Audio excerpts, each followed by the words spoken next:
Good people, what's going on? Another episode of the All Go Podcast. I'm your host, Desmond. Feel free to like and subscribe. Would greatly appreciate it. Want to talk about the MVP race. So I posted a YouTube short just asking who you feel like is the NFL's MVP at this point.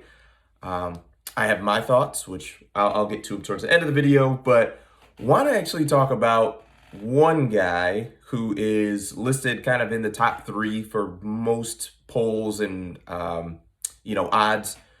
And it's gonna sound like hate, and I want to be very clear. I actually like the guy.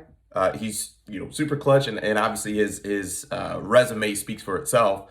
But I think it is absolutely nuts that people are putting Patrick Mahomes in the MVP race as it stands today. I took a look. He's got 8 touchdowns and 9 interceptions on the season right now. Now, I get it. They're undefeated, so that definitely plays into the voting.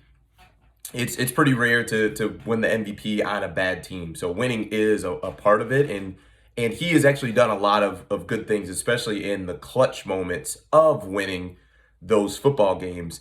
But at the same time, the MVP race in general is a stats game. I mean, you need to, basically it's a quarterback award now. I mean, I don't even remember the last time we've had a running back or anything other than a quarterback win it. So it is a quarterback award. So, that's one of the prerequisites is just being a quarterback, but it's putting up stats. I mean, it simply just is.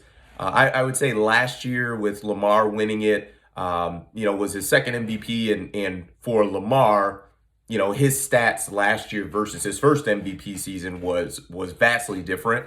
But I also think last year was kind of a weird year because no one really blew it out of the water as far as stats go. I think Josh Allen probably had a pretty good call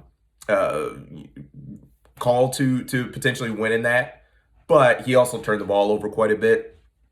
But back to Mahomes. I mean, I searched and looked at the rankings. I mean, he's 19th in as far as the touchdown leaders, 19th. And he's tied for first in throwing the most of starting quarterbacks. I mean, for as bad as Dak Prescott has been playing this year, Patrick Mahomes has thrown more interceptions than Dak Prescott. Now, it's only one more, but still, that kind of puts things into perspective. And I do think Mahomes is going to be better the rest of the season. But to me, I mean, if essentially what it's saying is, if the season ended today, he would be third in the MVP rankings. And I think that's crazy. He just hasn't played well. It doesn't mean he's not the best quarterback in the NFL, because I actually think he is the best quarterback in the NFL. If we were doing an NFL draft with every single player, he's going to be number one off of the board. So I do understand